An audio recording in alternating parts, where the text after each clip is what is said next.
Only on 7, two men tell us about a terrifying ordeal they lived through. They claim that they were groped and now harassed by a Prince George's County police officer. Well, we spoke with these victims tonight, and then moments after our crews left, the officer in question returned to the neighborhood. Jay Korf is live in Laurel. So, Jay, what did this officer say to them? Well, the officer did confront them after we had left, but first I should point out that these two men allege that police officer touched them inappropriately. That's what they allege, while they say they were searched without cause. We have confirmed through Prince George's County authorities that an internal affairs investigation has been launched.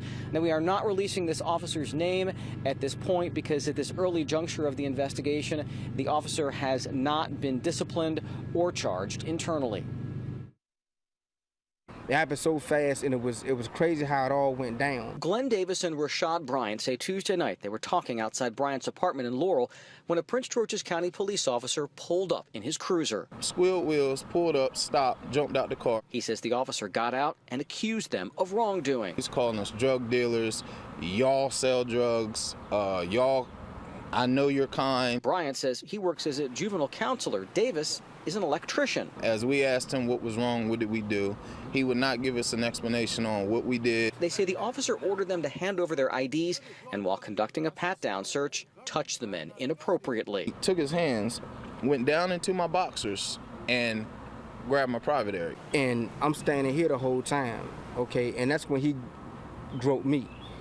And at this time, I'm like, what am I supposed to do right now? The men say several minutes later, a neighbor picked up her cell phone and got video of a second pat-down. Bryant, on the far side, says the officer again touched him inappropriately, but from outside his shorts.